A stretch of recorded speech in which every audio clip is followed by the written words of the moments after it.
Hello बच्चों, क्या हाल चाल। बढ़िया एकदम। तो बच्चों, और बहुत स्वागत है आपका एक ब्यूटीफुल से और एक बहुत ही इंपॉर्टेंट क्लास 10 के चैप्टर में, जिसका नाम है लाइफ प्रोसेस।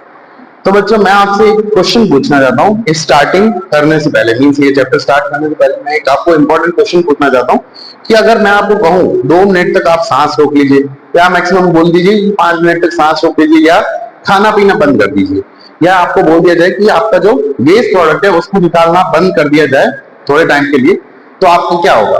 तो लाइफ रुक जाएगी? यस। तो इसका आंसर आपको मिलेगा इस चैप्टर में, जिसका नाम है लाइफ प्रोसेस। तो अपने बॉडी में जितनी भी रिएक्शंस वगैरह होती है, या अपनी बॉडी को जो प्रोसेस चलाता है, जो हर एक सेकेंड या हर एक मिनट तक ये जो process through out the body चलता रहता है, उसी का नाम क्या है? Life process. तो बहुत बहुत स्वागत है आपका इस नए चैप्टर में, जिसका नाम है लाइफ प्रोसेस। तो मैंने यहाँ पे कुछ लिखा है, देखिए। तो life process, the process that keep us alive, means ये ऐसा प्रोसेस है जो अपने को क्या करता है? अलाइव रखता है, मींस जिंदा रखता है। From the breathing to the digestion, from the circulation to excretion, life is the continuous process. Means ये चार जो इंपॉर्टेंट प्रोसेस जो हैं, वो इस चैप्टर में अपने को पढ़ने हैं। What we learn in this chapter? The nutrition, how will get the food, the expiration, how energy is released, transportation, how material move inside the from the body from top to the bottom, and the excretion, what is the waste is removed, means क्या waste remove होगा। think about it, if the life stop processing, does the life survive? means ये चारों process ना हो तो क्या life survive कर पाएगी? आप सोच के देखिए प्लीज। तो क्लास 10 का ये चैप्टर है, इसके बारे में अपन देखेंगे। देखो, तो फर्स्ट ऑफ ऑल अपना जो चैप्टर है वो क्या है? Contents of the chapter, means अपना जो इस चैप्टर में क्या है पढ़ना है अपने को। फर्स्ट ऑफ ऑल इंट्रोडक्शन के बारे में पढ़ना है।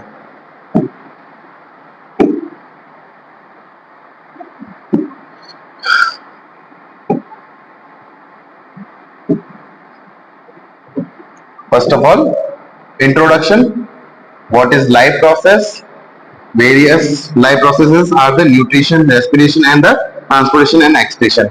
इसके बारे में आपको थ्रू आउट द चैप्टर पढ़ना है। चलो देखते हैं अपन। तो सबसे पहले इस चैप्टर को स्टार्ट करने से पहले मैं आपको कुछ बताना चाहता हूँ। तो सबसे पहले आपकी एनसीईआरटी बहुत ज्यादा इंपॉर्टेंट है आपके थ्रू आउट द चैप्टर, आपके क्लास 10 के लिए। मींस आपके एनसीईआरटी के बाहर कुछ भी नहीं जाने वाला है। मींस जो एनसीईआरटी में लिखा है वो आपके लिए क्या है? पत्थर की लकीर है, जिसको बोलते हैं अपन जनरली। मींस आपको एनसीईआरटी के बाहर का कोई क्वेश्चन आएगा नहीं, और एनसीईआरटी आपको छोड़नी है। फर्स्ट ऑफ ऑल आपको क्या करना है, ध्यान में रखना है कि भाई आपकी एनसीईआरटी में बहुत सी चीजें लिखी हुई है, बहुत माइन्यूट चीजें लिखी हुई जो आपके नजर में नहीं आएगी, बट वहां से क्या बनते हैं?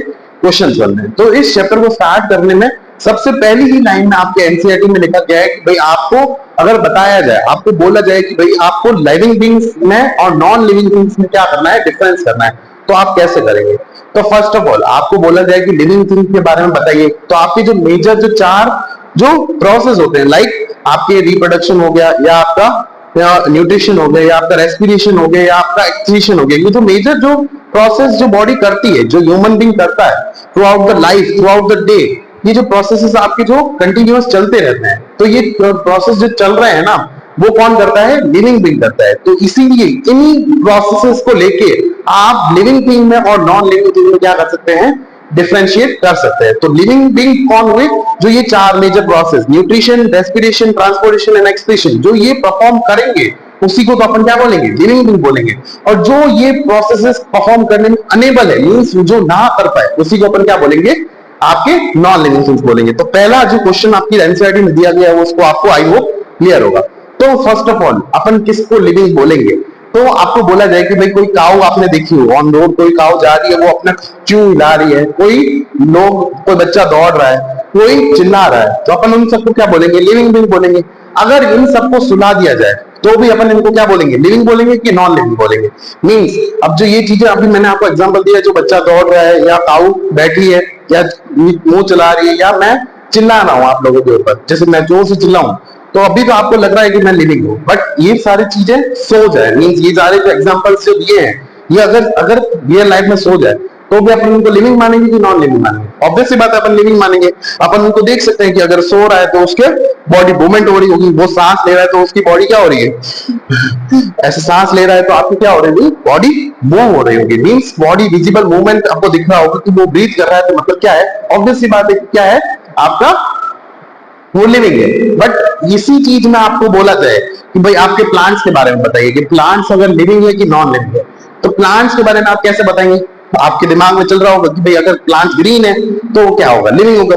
ऐसा भी नहीं है, ऐसे तो बहुत सारे प्लांट्स होते हैं जो कि क्या होते हैं, आपके ग्रीन नहीं होते हैं। ऐसे बहुत सारे ब्लॉसम ट्रीज होते हैं जिनकी लीव्स क्या होती है, ग्रीन ना होके क्या होती है, आपकी पिंक वगैरह होती है। ऐसे बहुत सारे ट्रीज है जिसके क्या होती है, अलग अलग टाइप की लीव्स होती है। तो वो green colour is not a characteristics of the living और नॉन लिविंग। तो आपको बहुत जगह बोला जाएगा कि भाई आपको बताना है कि प्लांट कैसे बता सकते हैं कि प्लांट लिविंग है कि नॉन लिविंग है। तो अपन ऐसे कि आपको मान लीजिए कोई बोलेगा कि भाई प्लांट अगर ग्रो कर रहा हो, आपके दिमाग में चल रहा होगा कि प्लांट की अपन कैसे बता सकते हैं लिविंग होगा कि नॉन लिविंग। आप सोच रहे हो प्लांट पहले इतना था अब इतना हो गया, तो ये क्या हो गया कि भाई लिविंग है। तो बट आपका कोई भी विजिबल मूवमेंट, मीन्स आपको कहीं दिख रहा हो कि भाई कोई विजिबल मूवमेंट हो रहा हो, वो अगर लिविंग हो भी और ना भी हो जरूरी नहीं है। तो यही मैंने देखो आपके इसमें लिखा हुआ है। तो सबसे पहले आपका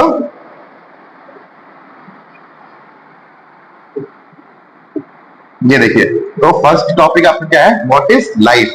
देखिए living being show certain basic activities called life processing. Mean living being क्या करते हैं, छोटी छोटी बहुत सारी एक्टिविटीज करते हैं through out the day, through out the life. इसी को अपन क्या बोलते हैं, लाइफ प्रोसेस बोलते हैं। देखिए एग्जांपल्स मैंने क्या लिखे हैं, same dog running, cow chewing या ह्यूमन मीन ब्रीथिंग, ये सब क्या है आपके लाइफ प्रोसेस के एग्जांपल है। इवन व्हेन अस्लीप मींस अगर इन सबको सुला दिया जाए तो भी लिविंग बीइंग्स क्या रहेंगे, अलाइव रहेंगे, क्योंकि लाइफ प्रोसेस क्या रहते हैं, कंटिन्यू रहते हैं। मींस ये प्रोसेस क्या होते हैं थ्रू आउट, अगर आप सोओगे तो भी ये प्रोसेस क्या चलते रहेंगे और जो कि जरूरी भी है, जो आगे मैं लेक्चर में आपको बताने वाला हूं।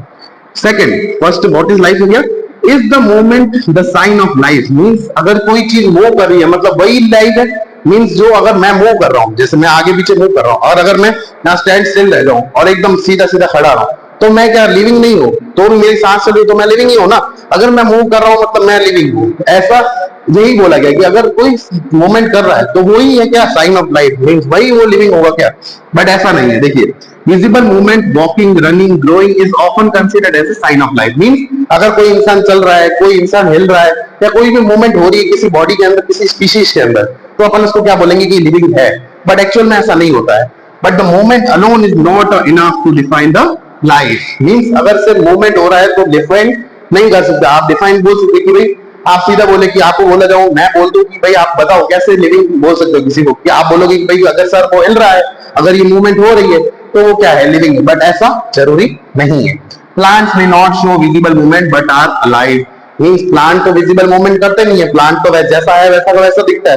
तो वो तो कोई हिल नहीं रहे तो भी वो क्या होते हैं, अलाइव होते हैं। मैंने आपको एग्जांपल दिया, कोई सांस ले रहा है तो क्या होगा, आपकी मूवमेंट होगी। तो आप देख के बता सकते हैं, जैसे मैंने आपको एग्जांपल दिया था ना कि अगर इन चीजों को सुला दिया जाए, मैं इसको सुला दी जाए या मैं इसको सो जाऊं, तो मैं सोते टाइम भी सांस लूंगा। तो आप मेरे को ऑब्जर्व करके बता सकते हैं कि भाई सर तो क्या है, लिविंग है। तो ऐसे नहीं होता है। बट ऐसे तो बहुत सारे एनिमल्स भी होते हैं जो लिविंग नहीं होते हैं। मींस जो सांस जो लेते हैं ना, वो आपको पता नहीं चले, आप उसको ऑब्जर्व करके नहीं बता सकते कि भाई वो सांस ले रहा है कि नहीं ले रहा है। ऐसे बहुत सारे एम्फीबियंस होते हैं, ऐसे बहुत सारे अर्थवॉर्म्स होते हैं जो आपको सांस ले रहे होंगे तो भी पता नहीं चलेगा। इसीलिए मैंने यहाँ पे भी लिखा है, देखिए some animals breathe without the visible body movements. Means बहुत सारे बॉडी मूवमेंट्स जो होते हैं ना, वो दिखाई नहीं पड़ते, बट दो होते तो लिविंग है। तो ये is the moment of the sign of life. नहीं, कभी भी मोमेंट आपका साइन नहीं है इसको जो लाइफ को बता पाए। तो कंक्लूजन इसका क्या निकलता है कि visible movement can not be the criteria for the life. Means कभी भी आपका जो लाइफ है ना, वो विजिबल मूवमेंट के ऊपर डिपेंड नहीं करती है। चलिए आगे देखते हैं। ओके, तो आपको कभी बोला जाए कि भाई आपके बहुत सारे इंटरनल मूवमेंट्स होते हैं, जैसे मेरे अंदर आपकी बॉडी में फ्लो हो रहा होगा। मींस आपको लग रहा है कि भाई मेरे बॉडी में ब्लड फ्लो हो रहा है, बट ब्लड तो फ्लो हो रहा है। आपको महसूस होता है क्या कि भाई अपने नसों में बहुत सारा ब्लड मूव का आगे के आगे मूव होता जा रहा है, मेरे नसों में बहुत सारी क्या ब्लडिंग की ट्रांसफर हो रही है, मेरे बहुत सारे बॉडी में क्या हो रहा है, एनर्जी फ्लो हो रही है। तो ऐसा आपको मूवमेंट दिखाई पड़ता है क्या? तो ऐसे बहुत सारे मूवमेंट्स होते हैं जो विजिबल मूवमेंट आपको दिखाई नहीं पड़ते हैं, आपकी नेक्ड आई से नहीं पड़ते हैं। मींस ये जो मूवमेंट्स होते हैं वो बहुत ही स्मॉल लेवल पे होते हैं, जो कि नेक्ड आई से देखना इम्पॉसिबल होता है। तो ये जो मूवमेंट्स है ये अपने लिए कहाँ जरूरी है? अगर यही क्वेश्चन अपन किसी स्पेसिफिक जो स्पेशल साइंटिस्ट से पूछे तो वो क्या बताएंगे कि भाई आपसे पूछा जाए कि भाई ये जरूरी है क्या? तो इसमें आता है, फर्स्ट ऑफ ऑल एग्जांपल लेते हैं अपन वायरस का। देखिए वायरस क्या होता है कि भाई आपके जब इन्वायरमेंट में पड़ा होगा, जैसे आपने कोविड-19 आया था अभी, तो कोविड-19 में क्या हुआ था कि भाई जब तक वो इन्वायरमेंट में पड़ा है, जैसे मेरे को मान लीजिए कोविड-19 है तो मैंने छींका, तो इन्वायरमेंट में क्या आ गया, कोविड-19 आ गया, मींस जो कोविड वायरस है वो इधर इन्वायरमेंट में पड़ा है। अगर आप यहाँ पे मेरे सामने बैठे होंगे तो आप जैसे ही उस कोविड-19 को इनहेल करेंगे तो जब तक वो एनवायरमेंट में पड़ा है तो वो आपका जो वायरस है वो कैसा है, लिविंग है, नॉन लिविंग है, सॉरी आई मिस्टेक, बट वो क्या है, नॉन लिविंग है। मीन जब तक वो एनवायरमेंट में पड़ा है तो वो क्या है, नॉन लिविंग है। और जैसे ही अगर अपनी बॉडी में मूव करेगा, जैसे ही अपनी बॉडी में क्या आएगा, एंटर होगा, तो वो क्या हो जाएगा, लिविंग हो जाएगा। तो ये छोटे छोटे मूवमेंट जो है, जो आप वो आपको पता चला कि भी वो वायरस क्या कर गया, एनवायरमेंट से आपकी बॉडी में एंटर कर गया, आपको तो नहीं पता चला। तो ये छोटे छोटे मूवमेंट्स आपको क्या करेंगे, दिखाई नहीं पड़ेंगे, बट ये एक टाइप की क्या है, कंट्रोवर्सी है। मीन ऐसा वायरसेस आपको बोले जाए कि भाई लिविंग है कि नॉन लिविंग है, तो अपन बता नहीं सकते। वो एक्चुअल में एनवायरमेंट में नॉन लिविंग रहता है, पर अपनी बॉडी में क्या चला जाता है, लिविंग की तरफ बिहेव करता है, तो अपन बता नहीं सकते। बट ये जो मूवमेंट्स है वो कहाँ काम आते हैं आपके, तो छोटे छोटे मूवमेंट्स कहाँ इजी है आपके बॉडी के लिए, जरूरी है। देखिए आपकी बॉडी सबसे छोटी यूनिट ऑफ सेल से बनी है, जिसका नाम क्या है, सेल है। मीन सबसे छोटी यूनिट कौन सी अपनी लाइफ की, अपनी बॉडी की, जिसको सेल बोलते हैं। बहुत सारी सेल्स मिला के क्या बनती है, टिश्यूज बनते हैं। बहुत सारे टिश्यूज को मिला दोगे तो क्या बनता है, ऑर्गन बनता है। बहुत सारे ऑर्गन मिला देंगे तो ऑर्गन सिस्टम बनता है, एंड लास्ट में बहुत सारे ऑर्गन सिस्टम से क्या बनती है, कॉम्प्लेक्स बॉडी बनती है। तो सबसे पहले life at a molecular level. तो मैं आपको एक चीज बता रहा था कि भाई ये बहुत सारी जो यूनिट्स आप मिला दोगे तो बॉडी बन जाएगी। अब पूरी थ्रू आउट द बॉडी आपको क्या चाहिए होते हैं, मॉलिक्यूलर मूवमेंट्स की जरूरत होती है, छोटे छोटे मूवमेंट्स की जरूरत होती है। जैसे मान लीजिए मैं गिर गया, मेरे गिरने से यहाँ पे क्या आ गए, स्क्रैचेस आ गए। अब मेरे स्क्रैचेस आ गए तो अब मेरे को क्या करना पड़ेगा, अपनी बॉडी की इम्यूनिटी को बताना पड़ेगा। मेरे को अपने बॉडी को पता चल जाता है कि भाई सर यहाँ पे आपकी क्या लगती है, चोट लगेगी। तो अब मेरी बॉडी में इम्यूनिटी कहीं पे भी हो सकती है, आपकी बॉडी में से एनर्जी निकलती है, वो एनर्जी निकल के आपके यहाँ पे आती है, और बहुत सारी एनर्जी निकलने के साथ वो इम्यूनिटी मिलाती है, और यहाँ पे क्या करते हैं, हीलिंग के प्रोसेस कंप्लीट करते हैं। तो आपकी बॉडी के रिपेयरिंग के लिए, आपकी बॉडी के मेंटेनिंग के लिए, आपकी बॉडी में पूरी through out the body energy को पहुंचाने के लिए ये छोटे छोटे इनविजिबल मूवमेंट्स क्या होते हैं, जरूरी होते हैं। अगर ये इनविजिबल मूवमेंट ना हो तो आपकी बॉडी की मेंटेनिंग नहीं होगी, आपकी बॉडी की रिपेयरिंग नहीं होगी। तो ये सारी चीजें क्या होती है, जरूरी होती है, इनविजिबल मूवमेंट जरूरी होता है। तो चलिए देखते हैं। तो first of all life at a molecular level, आपकी छोटे छोटे लेवल्स पे लाइफ कहाँ यूज होती है। Living organism show continuous internal movement at a molecular life. Means living organism क्या शो करते हैं, छोटे छोटे कंटिन्यूअस इंटरनल मूवमेंट्स प्रोवाइड करते हैं, अपने को दिखाई देते हैं। These movements are invisible to the naked eyes. Means आप कभी भी इन मूवमेंट्स को क्या नहीं कर सकते, देख नहीं सकते। Such molecular movements are essential for the life. ये मूवमेंट्स क्या है, जरूरी है आपके लाइफ के लिए। जरूरी कहाँ है, तो सबसे पहले वो जो मैंने वायरस का एग्जांपल दिया, are viruses are living, means virus living होते हैं। Virus do not show molecular movement at their own, means कभी भी वायरस अपने खुद से मूवमेंट शो नहीं करेगा।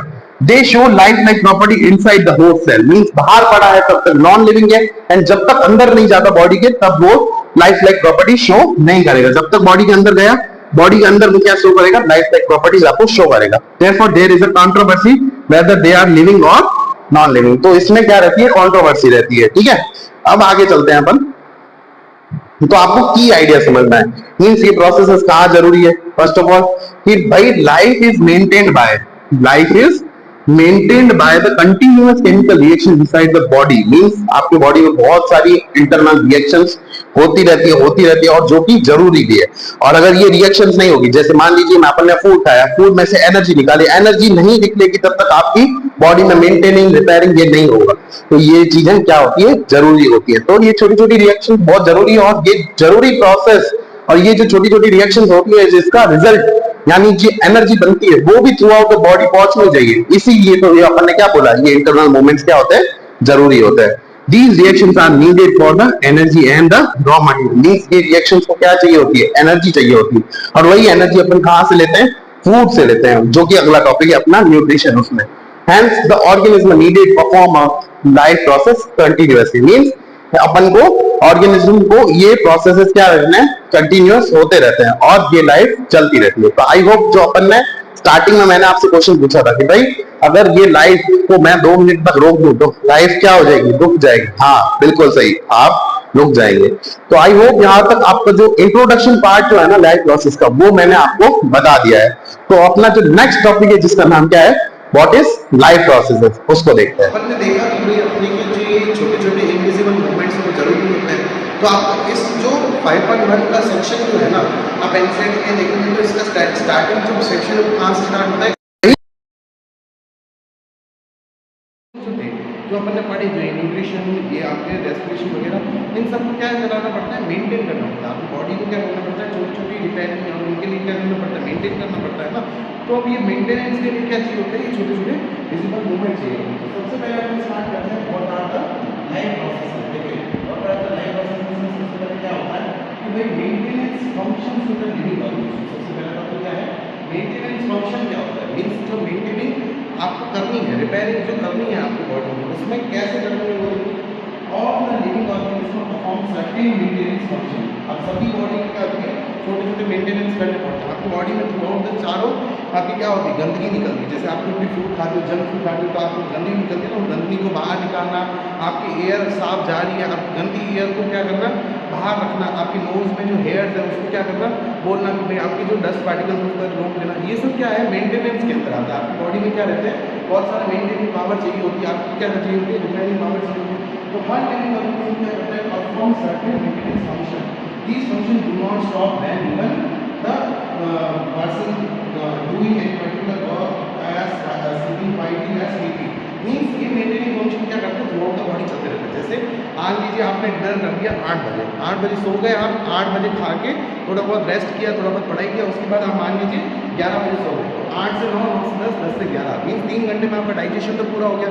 तो आपका डाइजेस्टिव सिस्टम रेस्ट में चला जाएगा, बट आपकी जो एनर्जी निकालने का काम है, आपकी rest of the through out the breathing का काम है, लंग्स का काम है, ये तो चलता रहता है ना। तो मीन्स ऐसा नहीं है कि पूरी बॉडी रेस्ट में आ जाती है। कुछ ऑर्गन्स आप अगर रेस्ट में जाते हैं तो कुछ ऑर्गन्स रेस्ट में चले जाते हैं, बट पूरी बॉडी रेस्ट में नहीं जा सकती। अगर पूरी बॉडी के फंक्शन रेस्ट में चले गए मतलब बॉडी क्या हो गई है, डेड हो गई है। तो पूरी बॉडी के फंक्शन कभी भी रेस्ट में नहीं जा सकते, पहला पॉइंट। ऊपर से आप क्या रहते हैं कि ये मेंटेनिंग फंक्शन जो है वो चलता रहता है कि आप कोई भी काम करें या आप शांति से बैठे हैं, आप स्लीपिंग नहीं करें, तो ये मेंटेनिंग फंक्शन क्या रहते हैं, बॉडी के चलते रहते हैं। उसके बाद देखिए सबसे पहले process which together perform a maintenance job of the body are called life process। बहुत सारे जो प्रोसेस जो न्यूट्रिशन, रेस्पिरेशन या आपके ट्रांसपोर्टेशन, एक्सक्रीशन, इन सारे प्रोसेस के साथ मेंटेनिंग जॉब क्या बोलते हैं, लाइफ प्रोसेस बोला जाता है। तो मीन्स आई होप यहाँ पे आपको समझ में आया होगा कि लाइफ प्रोसेस क्या होता है। ठीक है, अब आगे चलते हैं अपन need for the energy of the life. क्या नीड बढ़ेगी, एनर्जी। मीन्स सारे प्रोसेस करने में क्या लगती है, सबसे पहले एनर्जी लगती है। कोई भी काम करने में क्या लगती है, एनर्जी लगती है। अब तो वो एनर्जी कहाँ से आएगी, कैसे आएगी, वो देखते हैं।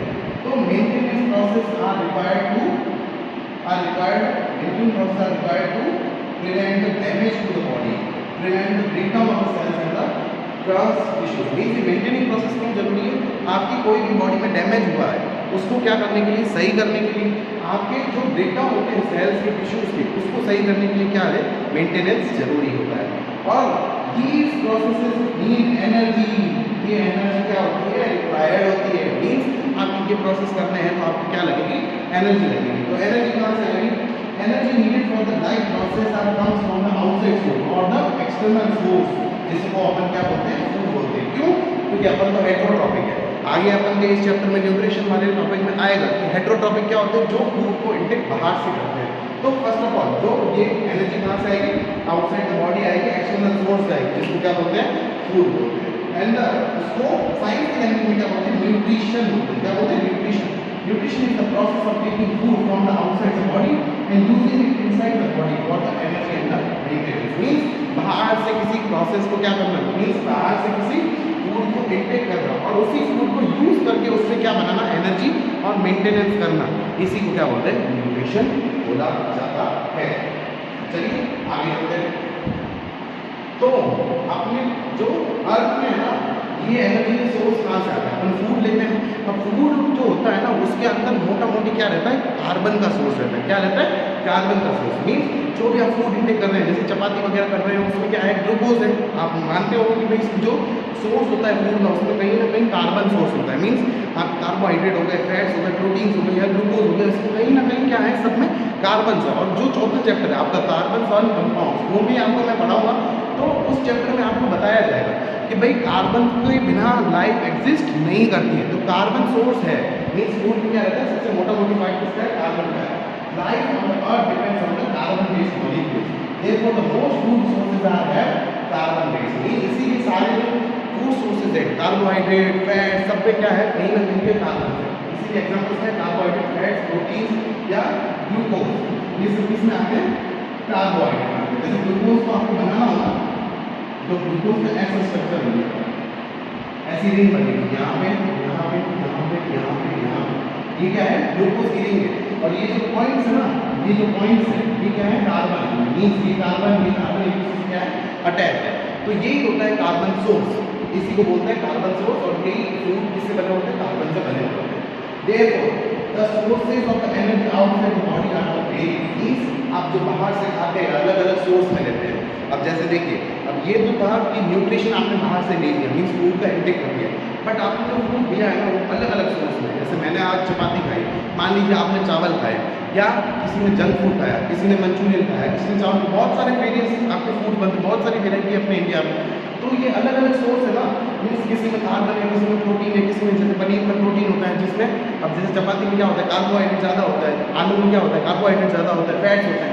तो अलग अलग सोर्स में आपको क्या मिलती है, एनर्जी मिलती है। Sources of the energy outside the body are varied and therefore the organism may receive different kind of energy sources. Means जो एनर्जी मिल रही है ना वो अलग अलग तरीके की है, बट अब सबको अलग अलग तरीके को क्या करना पड़ेगा, यूनिफॉर्म बनाना पड़ेगा। जो एनर्जी को है ना, अलग अलग फूड सोर्सेज जो आपने खाए हैं उसको एक जैसी एनर्जी बनानी पड़ेगी। क्यों?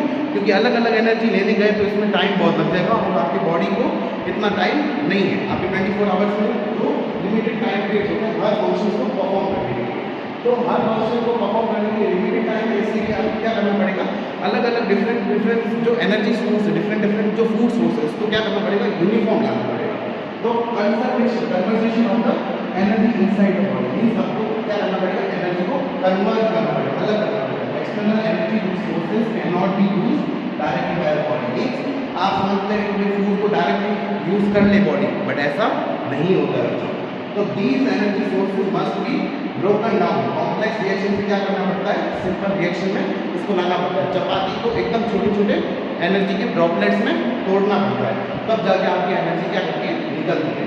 और बिल्डअप सिंपल को भी कभी कभी कभार क्या करना पड़ता है, कॉम्प्लेक्स करना। बहुत सारे सिंपल मॉलिक्यूल्स जैसे चने हो गए या बहुत सारे ऐसे छोटे छोटे जो फूड पार्टिकल्स है उसको क्या करना पड़ता है, जोड़ जोड़ के बड़ा फूड पार्टिकल बनाना पड़ता है ताकि एनर्जी ज़्यादा बने। A series of the chemical reaction is necessary inside the body। अब ये सारे प्रोसेस करने में बहुत सारी सीरीज में केमिकल रिएक्शंस होती है। अब सीरीज ऑफ केमिकल रिएक्शन कौन सी होती है, oxidation reduction reaction are most commonly used in this. Oxidation reduction, अब ऑक्सीडेशन रिडक्शन प्रोसेस होती है जिसमें आपकी क्या होगी, ये रिएक्शंस परफॉर्म होगी। अब ऑक्सीडेशन कहाँ होगी इस प्रोसेस में, उसको आगे समझाऊंगा।